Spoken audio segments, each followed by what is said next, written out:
আজ ঢাকায় মাননীয় প্রধান উপদেষ্টা মহোদয়ের ডাকে বাংলাদেশের বিভিন্ন ধর্মের নেতৃস্থানীয় ব্যক্তিবর্গ তারা উপস্থিত হয়েছেন। আজকে বসলাম এই জন্য, পরিস্থিতি যা পত্রপত্রিকায় দেখছি, মানুষের মধ্যে দেখছি, তো মনে অনেকগুলো প্রশ্ন জেগেছে। সেই প্রশ্নগুলোর জবাব খুঁজে পাওয়ার জন্য আপনাদের সঙ্গে বসা। আমাদের রাজনৈতিক কলহ, ব্যক্তিগত কলহ, পারিবারিক কলহের তুলনায় আমাদের দেশের ধর্মীয় কলহ উল্লেখ করবার মতো আছে বলে আমার কাছে মনে হয় না। আইনজীবী আলিফ হত্যাকাণ্ড ঘটলো, সাথে সাথে আমি আমার দায়িত্ব থেকে নিজে এবং অন্যান্য আলেম আমাদের সাথে কথা বলেছিলাম। পৃথিবীর অনেক দেশে যারা আমাদেরকে সকাল বিকাল নসিহত করেন, আমি তাদের প্রতি শ্রদ্ধা রেখে বলছি, সেখানে যেরকম আমরা দেখি দলে দলে মানুষ গিয়ে বিভিন্ন ধর্মাবলম্বীদের উপাসনালয়ে হামলা করে, আমাদের দেশে বিচ্ছিন্ন ঘটনা ঘটে না আমি তা বলবো না, তবে রিনাউন্ড ওলামা একরাম অত্যন্ত দায়িত্বশীল এবং দায়িত্বশীলতার পরিচয় তারা দিয়ে থাকেন। আমার মনে হয় এই জিনিসটা আমাদের অব্যাহত গতিতে এগিয়ে নিয়ে যেতে হবে। আমি আশা করছি আমাদের ঐক্যে কেউ চির ধরাতে পারবেন এবং এক্ষেত্রে আমাদের সীসাডালা প্রাচীরের মতো চলতে হবে। আমাদের পার্শ্ববর্তী দেশের বিভিন্ন ভুইফোড় গণমাধ্যম, না বলে বলতে হবে বিভিন্ন প্রচার মাধ্যম, বিভিন্ন ইউটিউবার আমাদের এই প্রিয় স্বদেশকে দুর্নাম করবার জন্য যারা যেভাবে চক্রান্তে লিপ্ত, এই দেশের মানুষের খেয়ে, এদেশের মানুষের পরে, এদেশের মানুষের টাকায় চলে কিছু মিডিয়াও তাদের দোসরের ভূমিকায় অবতীর্ণ হয়েছে। বিভিন্ন বিষয়ে আপনার সাথে আমার মতামত পার্থক্য থাকতে পারে, ভিন্ন মত থাকতে পারে, কিন্তু আমাদের দেশের স্বাধীনতা, সার্বভৌমত্ব, আমাদের দেশের জাতীয় স্বার্থ রক্ষার ক্ষেত্রে আমরা সবাই ঐক্যবদ্ধ।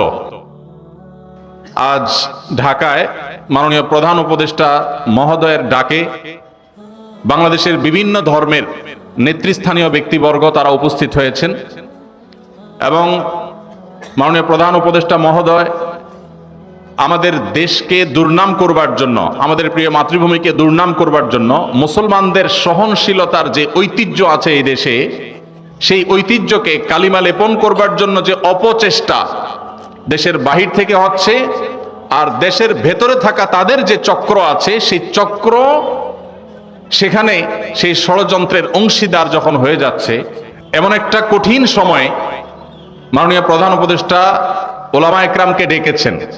এদিকে আমার আজকে আসুন্না ট্রাস্টে আসার কথা বিকাল 3টায়, যখন রাষ্ট্রের এই গুরুত্বপূর্ণ কাজ, যেখানে আমরা ঐক্যবদ্ধ আছি কিনা এই বার্তাটা দেয়া গুরুত্বপূর্ণ। আমাদের বিষয়ে আমাদের পার্শ্ববর্তী দেশের বিভিন্ন ভুইফোড় গণমাধ্যম, না বলে বলতে হবে বিভিন্ন প্রচার মাধ্যম, বিভিন্ন ইউটিউবার তারা যখন আমাদের এই প্রিয় স্বদেশ, আমাদের এই প্রিয় ছোট্ট মাতৃভূমি, যে মাতৃভূমিতে আমরা এদেশের মুসলমানরা তাদের ধৈর্য এবং সহনশীলতা দিয়ে তারা এদেশের অন্যান্য ধর্মাবলম্বী ভাইদেরকে, বোনদেরকে আগলে রেখেছেন, তাদেরকে এখানে নিজেদের মতো করে বেড়ে ওঠার পূর্ণ স্বাধীনতা এখানে মুসলমানরা প্রত্যেকে যার যার থেকে দেওয়ার চেষ্টা করে চলেছেন। মুসলমানদের এই ঐতিহ্য, তাদের এই সুনাম, তাদের এই সুন্দর আচরণ, তাদের এই ধর্মীয় সম্প্রীতিকে কালিমা লেপন করার যে চেষ্টা চলছে, সেই চেষ্টাকে নস্যাৎ করবার জন্য, সে অপচেষ্টাকে নস্যাৎ করবার জন্য, এবং মুসলমানদের মধ্যে যে উদারতা রয়েছে অন্যান্য ধর্মাবলম্বীদের ব্যাপারে, সে বিষয়ে বার্তা দেবার জন্য, অন্য ধর্মাবলম্বী যারা এই দেশে আছেন তারা যে আসলে ভালো আছেন, তাদের ব্যাপারে যে প্রপাগান্ডা চালানো হয় সেগুলো যে মিথ্যা এবং গুজব, সে বিষয়ে তাদের মতামত গ্রহণ করবার জন্য আজ আমরা একত্র হয়েছি।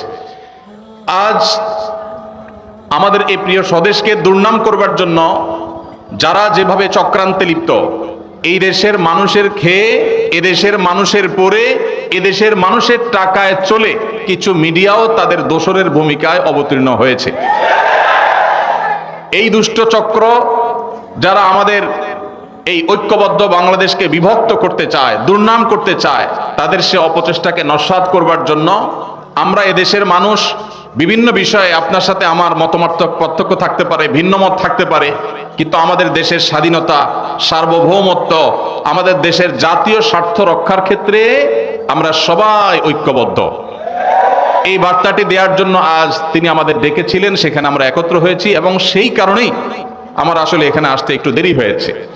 তো ডক্টর খন্দকার আব্দুল্লাহ জাহাঙ্গীর রহমাহুল্লাহর কথা মনে পড়েছে আমার, এই যখনই ঐক্যবদ্ধ জাতি গঠন করার প্রশ্ন এসেছে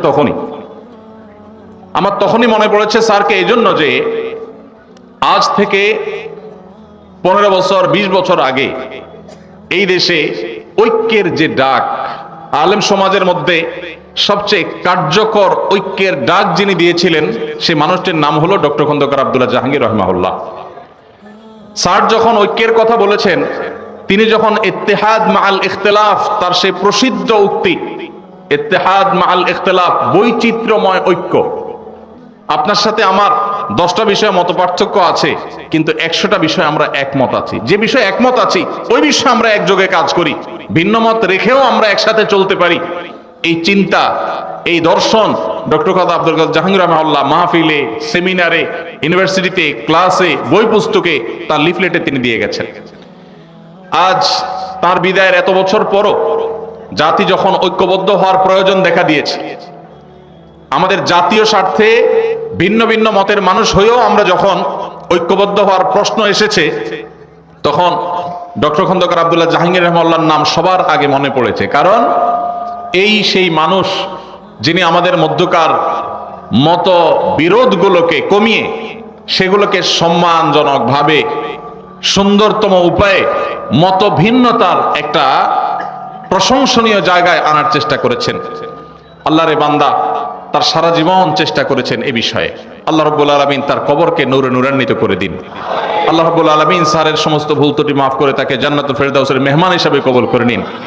আল্লাহ তাআলা স্যারের এই একমাত্র পুত্র এবং স্যারের প্রতিষ্ঠিত আস-সুন্নাহ ট্রাস্টের চেয়ারম্যান মহোদয়কে আল্লাহ তাআলা স্যারের মতো যোগ্যতা সম্পন্ন মানুষ হিসেবে কবুল এবং মঞ্জুর করে দিন। ভাইরা আমার, আমাদের এই প্রিয় স্বদেশে ছোট্ট একটা জায়গা, নানান মতের মানুষ, নানান পথের মানুষ আমরা থাকি, এত চিন্তার মানুষ আছি।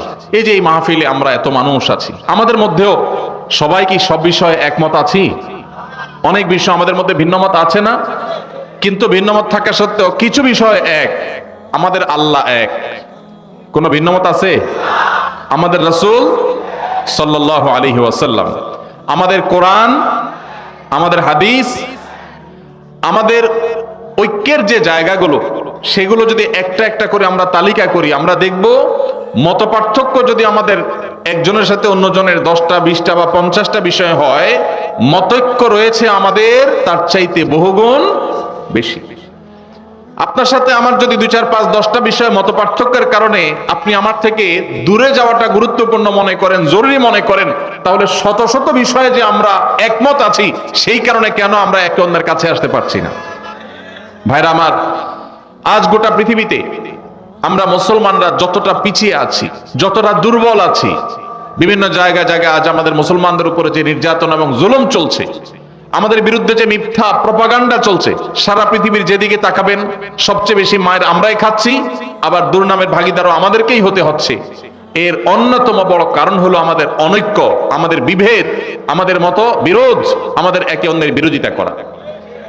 আজ এই প্রেক্ষাপটে অন্তত আমাদেরকে ঐক্যবদ্ধ হতে হবে, ঐক্যের গুরুত্ব আমাদেরকে অনুধাবন করতে হবে। আমাদের ঐক্যের যে ফর্মুলা ডক্টর আব্দুল্লাহ জাহাঙ্গীর রহমাহুল্লাহ দিয়ে গেছেন, সেটা মূলত তার দেওয়া না। তিনি নিজে এই ফর্মুলা দিয়েছেন কোরআন থেকে, তিনি এই ফর্মুলা দিয়েছেন প্রিয় নবী সাল্লাল্লাহু আলাইহি ওয়াসাল্লামের হাদিস থেকে। প্রিয় ভাইরা আমার, আজ আমাদের জাতীয় সংকটে যখন আমাদের দেশকে, এদেশের মানুষকে বিশ্ব দরবারে আমাদেরকে অসহিষ্ণু হিসাবে, আমাদের মধ্যে সম্প্রীতির অভাব আছে এই হিসেবে যখন চিত্রায়িত করার অপচেষ্টা করা হচ্ছে, আমরা যারা মুসলমান আছি, সংখ্যায় যারা আমরা এদেশের নাগরিকদের মধ্যে বেশিরভাগ আমরা মুসলমান আছি, আমাদের দায়িত্ব হয়ে গেছে বিশ্বকে দেখিয়ে দেওয়া যে আমরা ভিন্ন মতের মানুষদের প্রতি আমাদের সহিষ্ণুতা, আমাদের ধৈর্যশীলতার যে দৃষ্টান্ত স্থাপন করতে পারি। সভ্য পৃথিবীর বহু দেশ আছে যারা রীতিমতো আমাদেরকে সবক দেয়, সংখ্যালঘুদের অধিকারের কথা স্মরণ করায় দেয়। তাদের চাইতে আল্লাহ তাআলা আমাদেরকে সহিষ্ণুতা, ধৈর্যশীলতার ক্ষেত্রে অন্তত এক ধাপ হলেও এগিয়ে রেখেছেন, আলহামদুলিল্লাহ। আপনারা দেখেছেন বিগত আমলের শেষের দিকে ফরিদপুরের একটা সম্ভবত মসজিদ নির্মাণকে কেন্দ্র করে বা কোন একটা স্থাপনাকে নির্মাণকে কেন্দ্র করে দুজন শ্রমিক, তাদেরকে অন্য ধর্মাবলম্বী একজন তথাকথিত জনপ্রতিনিধি নির্মমভাবে একটা প্রপাগান্ডা ছড়িয়ে গণপিটুনি দিয়ে একরকম তাদেরকে নির্মমভাবে হত্যা করা হলো। সেই ঘটনায় আপনারা লক্ষ্য করেছেন, আপনাদের মনে থাকার কথা, সারা দেশে ওলামা একরাম এইরকম দায়িত্বশীলতার পরিচয় দিয়েছেন যে ওই ঘটনার জেরে পাল্টা হামলা, দাঙ্গা, কোন প্রকার অশান্তি এদেশের মাটিতে চুল পরিমাণ হতে দেন নাই ওলামা একরাম। শক্ত হাতে ঢাকা থেকে আমার মনে আছে দায়িত্বশীল ওলামা একরামের একটার পর একটা প্রতিনিধি দল এসেছেন, তারা স্থানীয় লোকদের সাথে বসেছেন, ভিজিট করেছেন এবং মানুষকে তারা শান্ত রেখেছেন। ওলামা একরাম যদি চুল পরিমাণ একটু ইন্ধন দিয়ে দিতেন তাহলে মেসাকার হয়ে যেত। আপনারা দেখেছেন কয়দিন আগে তরুণ আইনজীবী সাইফুল ইসলাম আলিফকে নির্মমভাবে দিনের আলোতে অত্যন্ত নৃশংসভাবে তাকে হত্যা করা হলো। সাধারণ মুসলমানরা জানেন, মুসলমান হওয়ার কারণে, দ্বীনি চেতনার কারণে তার পেশাগত দায়িত্ব পালন করতে গিয়ে তাকে এই নির্মম খুনের শিকার হতে হলো। এত বড় একটা ঘটনার পর আপনারা দেখেছেন এদেশের সর্বোচ্চ পর্যায় থেকে নিয়ে একেবারে রুট লেভেল পর্যন্ত ওলামা একরাম সর্বসাধারণকে শান্ত থাকতে বলেছেন। এরকম একটা পরিস্থিতি যেখানে ক্ষোভে ফুসে উঠছে মানুষ, সেখানে ওলামা একরাম মানুষকে শান্ত থাকার কথা বলেছেন এবং ওলামা একরামের আহ্বানে সাড়া দিয়ে সারা দেশে আলহামদুলিল্লাহ একটি চুল পরিমাণ অনাকাঙ্ক্ষিত ঘটনা ঘটেছে বলে কেউ দেখাতে পারবে না। ভাইরা আমার, এদেশের মুসলমানরা তাদের ধৈর্য, ধর্মীয় সম্প্রীতির ক্ষেত্রে তাদের সহিষ্ণুতার যে পরীক্ষা, এই পরীক্ষায় একবার দুইবার নয়, শতবার উত্তীর্ণ হয়েছে।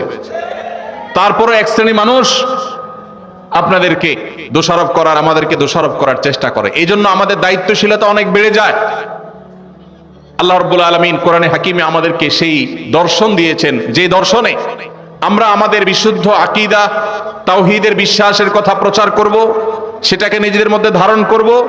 আমাদের আকীদা, আমাদের মানহাজ, আমাদের বিশ্বাস, আমাদের ঈমানের মধ্যে চুল পরিমাণ আমরা ছাড় দেব না, কম্প্রোমাইজ করব না। কিন্তু একই সাথে যারা ভিন্ন মত পোষণ করছেন, যারা অন্য ধর্মাবলম্বী আছেন, তাদেরকেও আমাদের আকীদা, আমাদের বিশ্বাস গ্রহণ করতে, ধারণ করতে আমরা বাধ্য করব না। কারণ আমরা সেই ধর্মের অনুসারী যেই ধর্ম বলেছে লা ইকরাহা ফিদ্দীন, লা ইকরাহা ফিদ্দীন। ধর্ম গ্রহণ করার ক্ষেত্রে কোনো বাড়াবাড়ি করা, জবরদস্তি করা যাবে, কোনো জবরদস্তি করে কাউকে কোনো ধর্ম গ্রহণ করানো যাবে না।